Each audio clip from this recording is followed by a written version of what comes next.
This is the 2007 question 5, impacts and collisions, smooth sphere, P. Let's look at our little chart, and Q of mass 2 moving with speed 9 collides directly with smooth sphere Q of mass 3 moving in same direction, speed 4. P and Q. Okay, you've probably done so many of these questions at this point. You could probably jump from 2 times 9 plus 3 times 4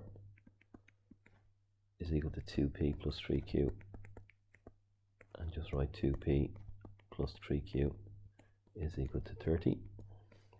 In the first step, you're also going to have p minus q over, now you can do the over bit if you want, 9 minus 4, that's going to be equal to minus e, or you could just write p minus q is equal to minus 5e if you're so confident.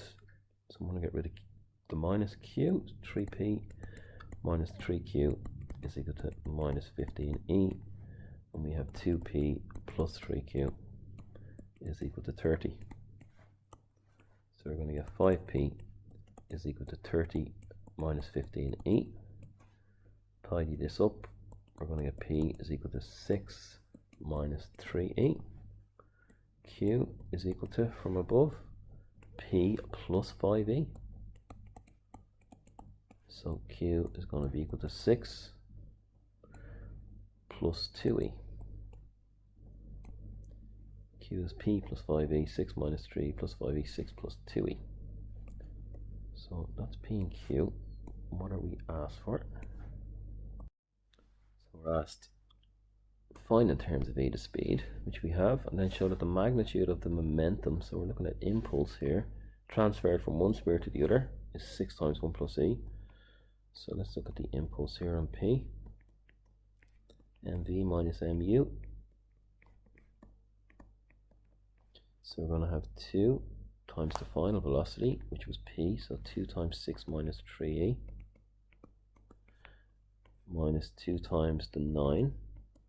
That's what it started at. So we're going to have 12 minus 6e minus 18, which is minus 6 minus 6e, which is minus 6 times 1 plus e. So you can hear here they want 6 times 1 plus e, so that's what we'll get when we do q. Q is going to be also mv minus mu, so 3 by the final velocity, 6 plus 2e, minus 3 times the initial velocity, which was this 4. So we're going to get 18 plus 6e minus 12, which is equal to 6 plus 6e, which is equal to the 6 times 1 plus e. And that concludes this question, I think. That's all they wanted.